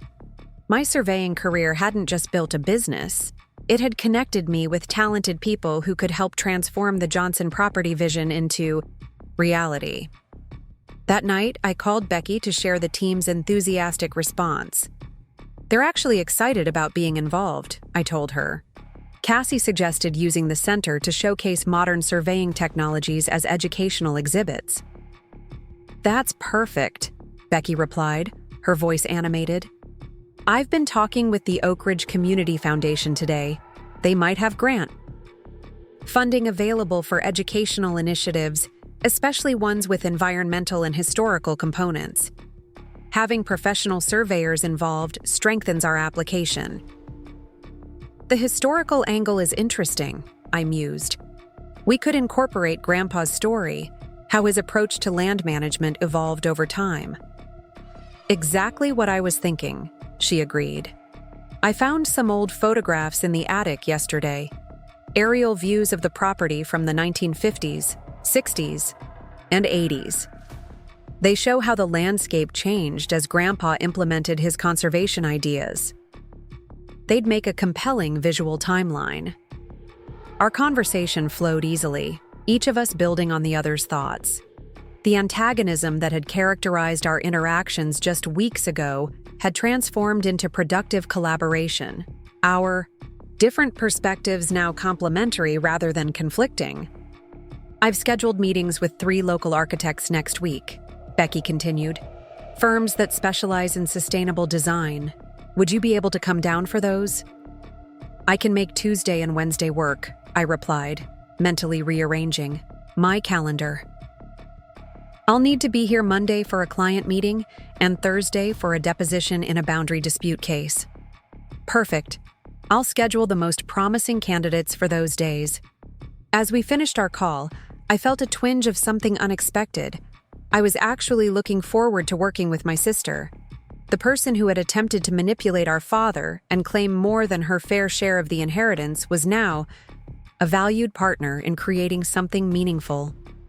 The transformation seemed almost too dramatic to be trusted, yet the evidence of her commitment was clear in her actions and ideas. The next few weeks established a new rhythm to my life. I spent Mondays and Thursdays in Louisville, managing my surveying business and handling critical client matters. Tuesdays, Wednesdays, and weekends found me in Oak Ridge, working with Becky on the education center plans and the broader property management strategy. The legal formalities of the property division proceeded smoothly, with David Cohen drafting the necessary documents for the family trust and our respective attorneys reviewing the partnership agreement. By the end of September, we had established Johnson Sisters Land Management, LLC, as the entity that would develop and operate the educational center and manage the collaborative aspects of our separate properties. October brought the first real test of our new partnership. After interviewing several architectural firms, we had selected Green Horizon Designs, a small practice specializing in sustainable buildings that harmonized with natural landscapes. Their principal architect, Elaine Wu, presented preliminary concept drawings that captured our vision beautifully. A main building inspired by traditional Kentucky timber framing, but incorporating modern energy-efficient features, surrounded by smaller structures demonstrating different building techniques and environmental technologies. "The design is perfect," Becky said as we reviewed the drawings, "but the budget is higher than we anticipated." She was right. The estimated construction cost was nearly double what we had projected, even for a phased approach that would build the main facility first and add the auxiliary structures over time. "We have 3 options," I said, looking at the numbers. "Scale back the design, find additional funding sources, or delay the project until we can accumulate more capital." Becky tapped her pencil against the table, thinking. Scaling back feels like compromising the vision before we even start. Delay means losing momentum and possibly missing grant application deadlines. "So we need more funding," I concluded. "Beyond what the selective timber harvest on my portion will generate, and what you can contribute from your savings." "What about Dad?" Becky suggested. "He's been supportive of the concept. Maybe he'd consider investing from his retirement." "Fund?" I shook my head. "I don't want to ask him for money. This needs to be our project, something we build together without falling back on family resources." She nodded, understanding my reluctance. "What about a small business loan? The education center will generate revenue eventually through workshops, facility rentals, and programs. Possibly, but we'd need a comprehensive business plan with projected income streams to secure decent terms. And I'd rather not start with significant debt." We sat in thoughtful silence, both staring at the beautiful designs that seemed in danger of remaining just drawings on paper. "Wait," Becky said suddenly. "What about the utility access point? We're planning to use it for the center, but we haven't considered its full value." "What do you mean?" "The county records showed that the water and sewer infrastructure could support up to 40 residential units, right? What if we sold access rights to a small portion of that capacity to the Morrison property next door? They've been trying to develop their land for years, but have been limited by lack of utilities." I considered the idea. We wouldn't be selling land, just access rights to the existing infrastructure. That could generate significant capital without compromising our core property. Exactly. We use what Grandpa always described as the property's hidden value to fund the project that honors his legacy. It was a creative solution that leveraged an asset we hadn't fully considered. After consulting with a utilities engineer and a real estate attorney, we determined that we could legally sell access rights to approximately 1/4 of the system's capacity, enough to support the Morrisons' modest development plans while retaining sufficient capacity for our current and future needs. The negotiations with the Morrison family were straightforward. They had been trying to build a small cluster of homes on their property for years, repeatedly stymied by the prohibitive cost of installing new water and sewer lines. Access to our existing infrastructure was worth far more to them than the price tag we proposed, which aligned perfectly with the funding gap in our education center budget. By early November, we had secured the additional financing needed to proceed with the project. Elaine Wu revised the construction timeline to break ground in March, taking advantage of the spring building season. Meanwhile, we focused on establishing the educational components of the center, developing curriculum materials, and identifying potential partner organizations. Throughout this process, I discovered unexpected strengths in Becky that I had previously overlooked or dismissed. Her networking skills opened doors throughout the community, establishing relationships with environmental organizations, school administrators, and potential donors. Her marketing background helped us craft compelling materials to communicate our vision. And her genuine enthusiasm for the project proved contagious, drawing others into our orbit who offered expertise, resources, and support. In turn, she seemed to develop a new appreciation for my methodical approach to planning, my attention to regulatory requirements, and my ability to translate technical concepts into layman's terms for educational purposes. Where previously she had seen my precision as unnecessarily cautious, she now recognized how it ensured our project stood on solid foundations, both literally and figuratively. One crisp November afternoon, as we staked out the footprint of the SAR main building with string and wooden markers, Becky paused and looked across the property. The late autumn sun cast long shadows from the maple grove, and the creek caught the light in flashes of silver between the trees. "Do you think Grandpa imagined this?" she asked. "Us working together this way?" I considered the question as I checked a measurement against the site plan. Not specifically this project, maybe, but I think he hoped we'd find a way to combine our strengths eventually. That's what his letter suggested. It just seems so unlikely, given where we were a few months ago. She shook her head. I was so focused on getting what I thought, I deserved that I couldn't see the bigger opportunity. And I was so determined to protect the property from change that I couldn't recognize the potential for positive development, I admitted. We were both wrong in different ways. Thank goodness for that survey, Becky said with a small smile. Without it, we might never have found our way to this point. It was true. The professional survey that had exposed her deception had ultimately created the opportunity for honest collaboration. The precise documentation of boundaries had, paradoxically, helped us transcend the limitations of our separate territories. As we finished marking the building footprint, my father's truck came up the drive. He had been giving us space to develop our partnership independently, offering advice when asked, but carefully avoiding any hint of taking sides or directing our decisions. Today, however, he looked unusually animated as he approached.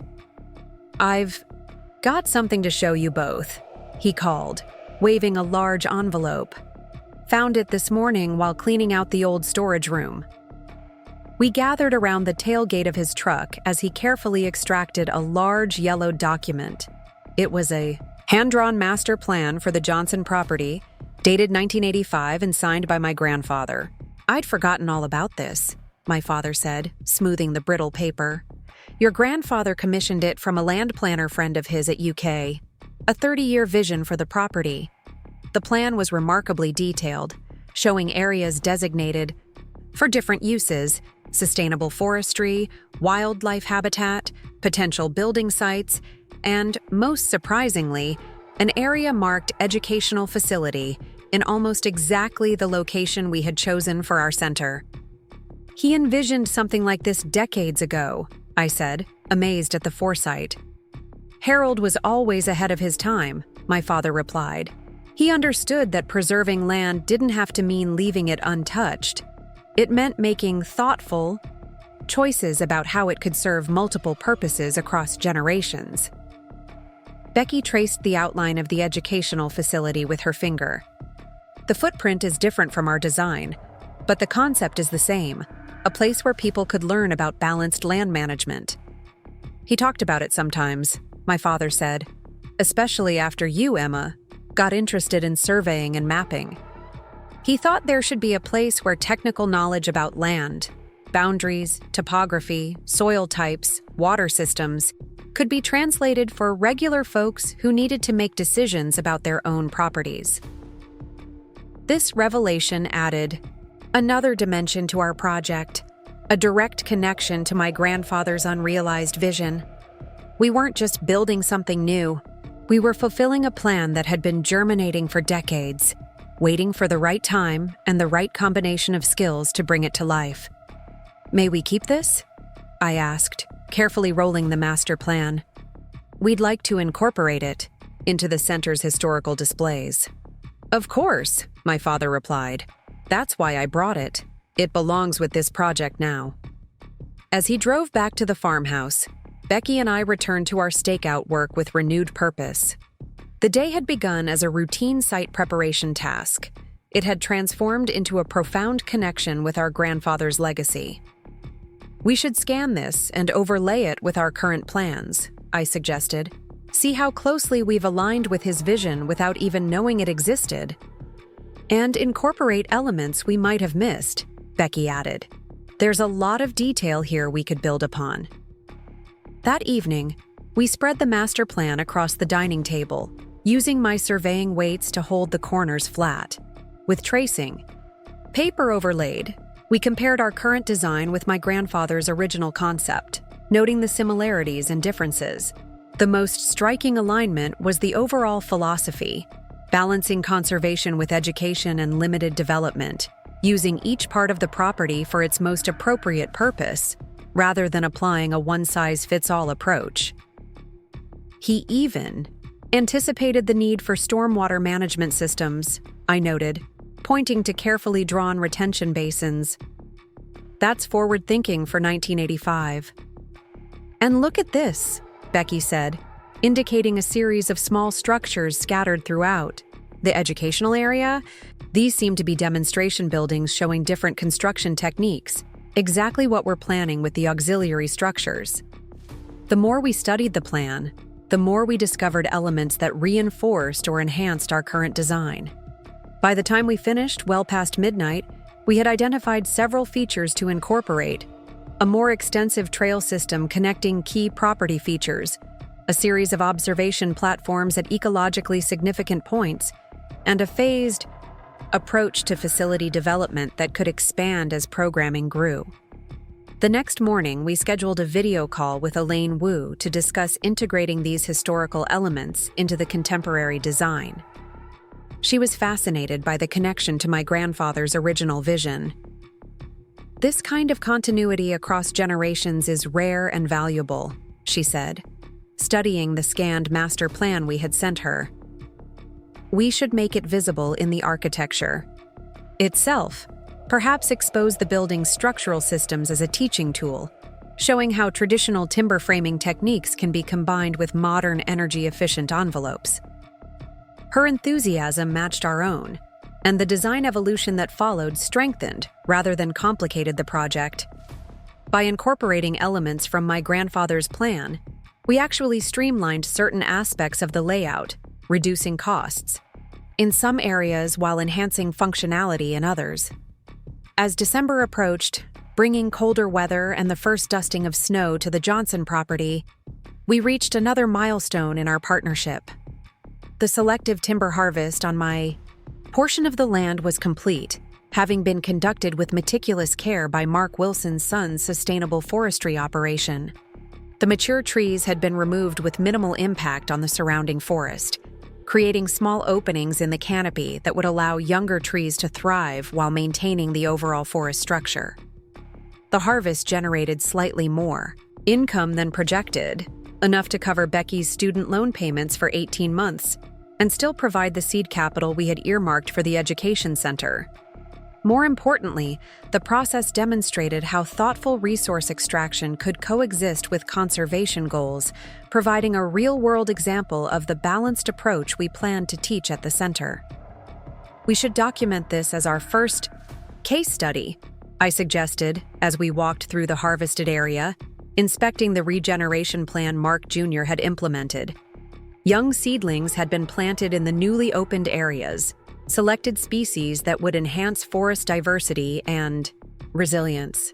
Agreed, Becky said, photographing the careful work. Before, during, and after images, plus data on the economic and ecological impacts. It's a perfect demonstration of sustainability in practice. As we continued our inspection, we encountered Mark Jr. marking additional trees for potential future harvest, years down the road when they would reach optimal maturity.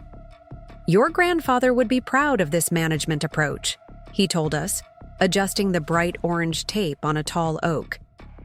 He and my dad used to discuss sustainable forestry practices back when most timber operations were still doing clear cuts. They were ahead of their time. We're learning he was ahead of his time in many ways, I replied, explaining our discovery of his master plan for the property. Mark nodded thoughtfully.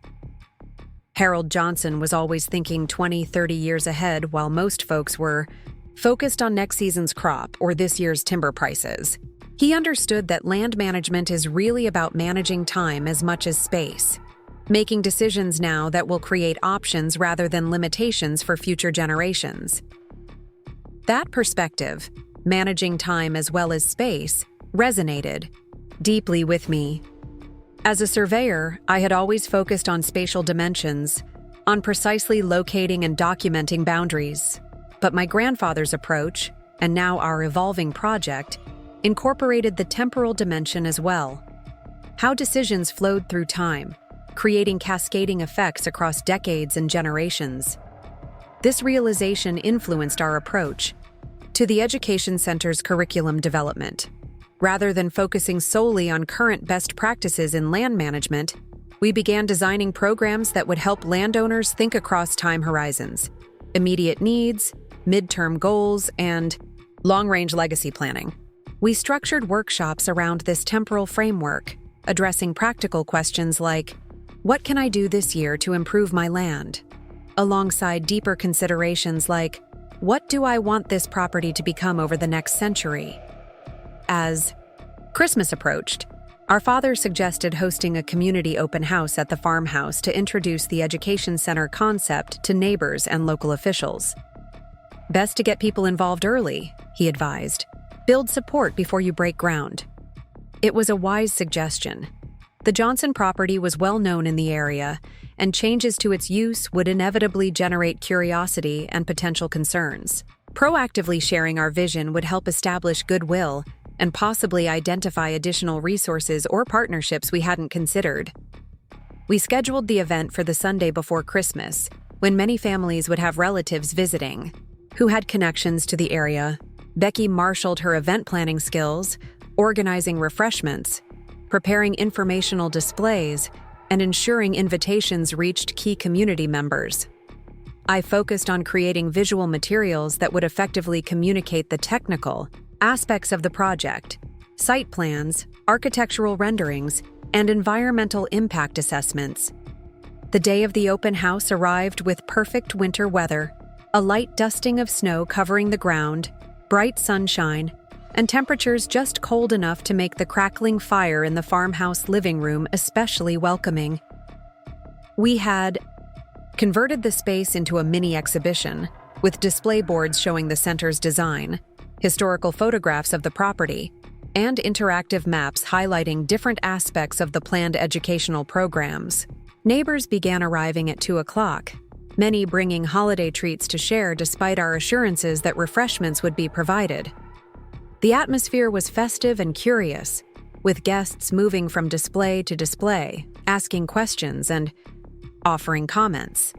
My mother played hostess, ensuring everyone had hot cider or coffee, while my father provided historical context about the property to those interested. Becky and I took turns explaining different aspects of the project, tag teaming, presentations to small groups as they gathered around particular displays. I was impressed by Becky's ability to translate complex zoning and development concepts into accessible explanations, while she later commented on how effectively I communicated environmental considerations without becoming overly technical. You two work well together, observed Eleanor Wilson, George's wife and our closest neighbor. Wouldn't have predicted that a year ago, if I'm being honest. We surprised ourselves, Becky admitted with a smile. That's the Johnson way, Eleanor said.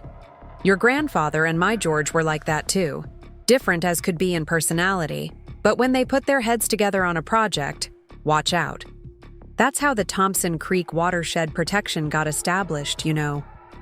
Harold had the vision, George had the connections with county officials, and together they made it happen when everyone said it couldn't be done. This was a story I hadn't heard before. Grandpa and your husband established the watershed protection area? I thought that was a county initiative. Eleanor laughed. Oh, the county takes credit now, but it was those two stubborn men who did the work, gathering the data, organizing the neighboring landowners, presenting the case to officials. Took them 3 years of persistence, but they got it done. That protected area is why all our properties have such good water quality and stable property values today. This revelation added another layer to my understanding of my grandfather's approach to land stewardship, not just managing his own property thoughtfully, but working collaboratively with neighbors to protect shared resources that benefited everyone. It was another example of how boundaries, though legally important, were ecologically permeable, with actions on one property inevitably affecting others. As the afternoon progressed, the open house evolved from a simple information session to something more dynamic and participatory. Community members began offering suggestions, identifying resources, and even volunteering expertise for specific aspects of the project. The middle school science teacher envisioned field trips that would align with curriculum requirements. A retired forester offered to help develop woodland management demonstrations. A local craftsman who specialized in traditional Kentucky furniture making suggested workshops on sustainable wood harvesting and processing. What had begun as our vision was transforming into a community project, with neighbors investing their ideas and energy alongside us. This was exactly the kind of collaborative approach my grandfather had modeled, recognizing that the best land management practices extended beyond property lines to engage the broader community in shared stewardship. By the time the last guest departed as darkness fell, we had filled a notebook with contacts, suggestions, and potential partnerships. The project had gained momentum far beyond our expectations, with several key community leaders expressing strong support and offering to help navigate regulatory approvals. That went better than I could have hoped, my father said as we cleared away the displays. You've got real community buy-in now. It's not just our project anymore, I realized. It's becoming something bigger. That's how lasting change happens, he replied.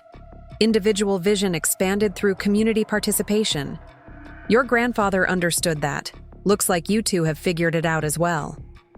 That night, Becky and I sat by the fire, reviewing the notes from the open house and discussing how to incorporate the community input without diluting our core mission. The project was growing in scope and complexity, but also in potential impact and sustainability. We need to be careful not to overextend, I cautioned. Better to do fewer programs well than try to accommodate every suggestion. Agreed, Becky said. But we should create structures that allow for community involvement to grow organically over time. Maybe a volunteer program, an advisory committee, partnership frameworks. We continued refining our plans well into the night, the project evolving from a building on our property to a community resource centered there. By the time we finally headed to bed, we had drafted an expanded organizational structure that maintained our leadership while creating meaningful roles for community participants. The next morning, as I prepared to return to Louisville for the holidays, Becky handed me a small wrapped package. Early Christmas present, she explained. Something to keep at your apartment. I opened it to find a beautifully framed photograph of Grandpa Harold standing on the ridge where we planned to build the education center.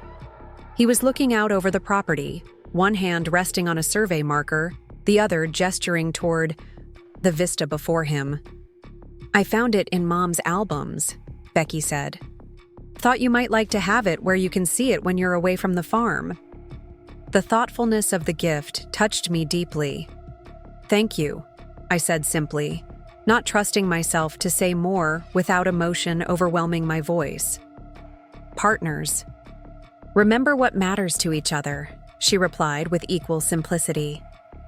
As I drove back to Louisville that afternoon, the framed photograph on the seat beside me, I reflected on the extraordinary journey of the past few months. What had begun with anger and betrayal had transformed into a partnership deeper and more meaningful than I could have imagined. The survey that had exposed Becky's deception had ultimately revealed a path forward for both of us, one that honored our grandfather's legacy while creating something new that neither of us could have achieved alone. The property lines were now clearly established, the boundaries properly marked and legally recorded. But more important were the connections that crossed those boundaries, between sisters, between past and future, between individual vision and community participation. These connections, invisible on any survey map but essential to the land's future, were our true inheritance from Harold Johnson.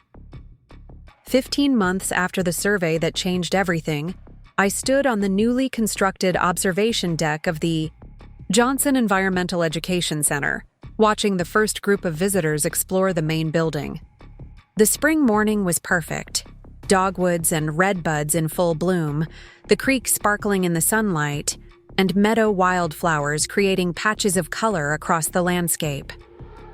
Everything we had planned and worked toward was finally becoming reality. "They seem impressed," Becky said, joining me at the railing. She handed me a cup of coffee from the center's small cafe, another element of our vision that had come to fruition. "The architecture students from UK are taking measurements of the passive solar features," I observed, nodding toward a group of young people with clipboards circling the building. "Professor Martinez said she wants to make this a regular field trip destination for her sustainable design class." Becky smiled with satisfaction. "Exactly what we hoped for, becoming an educational resource beyond just our formal programs." The journey from concept to reality had been challenging but deeply rewarding. Construction began last spring, with local contractors implementing Elaine Wu's innovative design that balanced traditional Kentucky architectural elements with cutting-edge sustainability features. The timber frame structure used wood selectively, harvested from our own forest, creating a direct connection between the building and the land it occupied. Throughout the construction process, we had incorporated educational opportunities, hosting workshops on sustainable building techniques, inviting school groups to observe progress, and documenting each phase for future exhibits. The center itself had become a teaching tool even before its formal opening. Now, on our official opening weekend, the response exceeded our expectations. Over 300 visitors had registered for tours, workshops, and demonstrations. Local officials, including the county executive and state representative, were scheduled to attend the ribbon-cutting ceremony later that morning. Media coverage had been surprisingly extensive, with features in regional magazines highlighting the unique family story behind the center. "Did you ever imagine it would turn out like this?" I asked Becky, gesturing toward the activity below. "Us." She shook her head. "Not in the beginning. I was so focused on my own plans, my own vision. This is so much better than anything I could have created alone." The center had evolved beyond our original concept, shaped by community input and practical realities. What began as a single building had expanded to include the main educational facility, demonstration cabin, outdoor classroom spaces, and a network of interpretive trails connecting key environmental features across both our properties. The business structure had evolved as well. Johnson Sisters Land Management had established partnerships with the county school system, state conservation agencies, and several environmental organizations. Grant funding supplemented revenue from programs, facility rentals, and sustainable product sales from the small gift shop featuring locally made items. Most surprisingly, our project had inspired neighboring landowners to reconsider their own property management approaches. The Morrison family, after purchasing utility access rights from us, had scaled back their development plans to incorporate more green space and sustainable features. George Wilson had worked with us to establish a conservation easement protecting the shared watershed between our properties. Even Collier Development, once seen as a threat to the area's rural character, had consulted with us on more environmentally sensitive approaches to their projects elsewhere in the county. My father joined us on the deck, pride evident in his expression as he surveyed what we had accomplished. "Your grandfather would have loved this," he said, placing a hand on each of our shoulders. Not just the center itself, but what it represents. The two of you building something together that serves both family and community.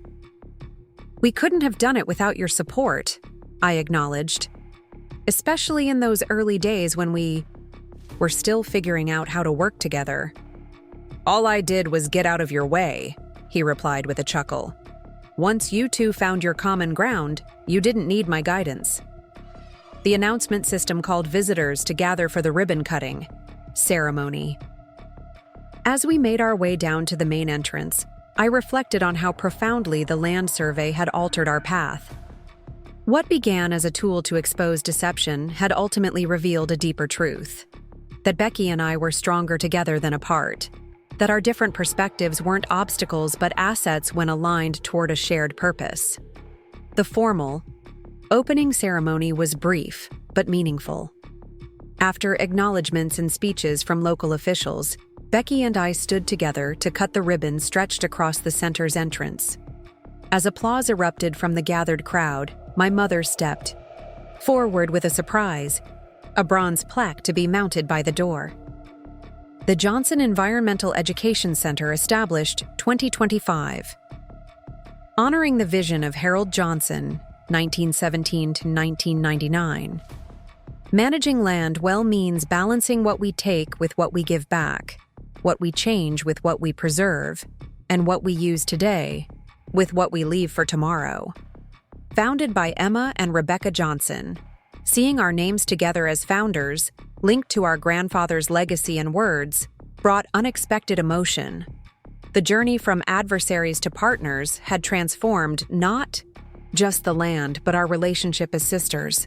The boundaries that once divided us, of perspective, priority, and property, had become meeting places where our different strengths created something neither of us could have built alone.